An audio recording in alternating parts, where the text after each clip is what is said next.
అనుగ్రహం ఈ యొక్క అభిజిత్ లగ్నంలో మీ అందరికీ కలగాలని ఒక్కసారి స్మరణ చేయండి. హర హర మహాదేవ, హర హర మహాదేవ. స్వామి నా పాదాలను ఆ స్వామిని తాకించండి. ఆ స్వామిని అమ్మవారిని అక్షతలు తాకించి ఆ యజమానులకు వేయండి, యజగారు దంపతులకు వేయండి. శతమానం భవతి శతమనంతం భవతి శతమైశ్వర్యం భవతి శతమితి శతమితి శతం దీర్ఘమాయు. ఓం హరి ఓం హరి ఓం. మాంగళ్య పూజాంశ కరిష్యే. అదిగోండి భక్త మహాశైలారా, పాటించండి పాటించండి. చూడండి స్వామివారికి అమ్మవారికి ఇద్దరు కూడా మరి ఆ యొక్క చాలండి భజనలో ఒక నిమిషం విశ్రాంతి తీసుకోండి. మరి ఆ గుడజీర లేపనం అనేటటువంటి మీ అందరికీ తెలుసు. ఈ వివాహంలో ముఖ్యంగా ఆ వివాహ ఘట్టంలో అత్యంత ప్రాధాన్యమైనటువంటిది, ప్రాశస్త్యమైనటువంటిది, ప్రాముఖ్యమైనటువంటిది, లగ్నాన్ని సూచించేటటువంటిది గుడజీర లేపనం అంటే జీలకర్ర బెల్లం. మీ అందరికీ తెలుసు, మీ అందరి ఇళ్లలో ఉండేటటువంటి వస్తువే. కానీ చూడండి ఆ వస్తువుకి ఎంత ప్రాధాన్యం ఇచ్చాడో, ఆగమ శాస్త్రాల్లో దానికి ఎంత ప్రాముఖ్యతనిచ్చాడో మీ అందరూ ఇప్పుడే చూచారు. మరి అమ్మవారికి అయ్యగారికి ఇద్దరికి ఆ గుణజీర లేపనాన్ని తాకిచ్చి స్పర్శించారు. ఎక్కడ స్పర్శించారు మరి చూడండి, బ్రహ్మరంధ్రం దగ్గర. ఆ యొక్క స్వామివారి అమ్మవారికి ఇద్దరికి కూడాను మరి వధువులను వివాహం చేసుకుంటే వారిద్దరికి కూడాను మరి అపార మోక్షం కలిగేటటువంటి ఆ యొక్క బ్రహ్మరంధ్రం దగ్గర వాటిని స్పర్శిస్తాం. ఎందువల్ల అక్కడ మరి 30,000 రకాలైనటువంటి నాడులు దగ్గర చేసుకుంటుంది.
మనస్ఫూర్తిగా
స్వామివారిని గ్రామ ప్రజలందరూ కూడా ఆయురారోగ్యాలు అష్టైశ్వర్యాలు సిరి సంపదలు ధనధాన్యాలు భోగభాగ్యాలు కలిగించి గ్రామస్తులందరూ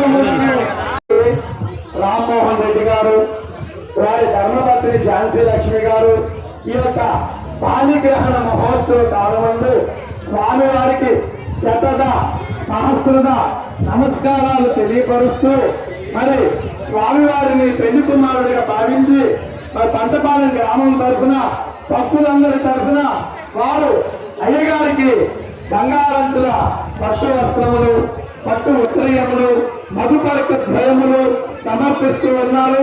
ఓం పైకి స్వామి మీరు అందుకోండి. దేవ సత్వా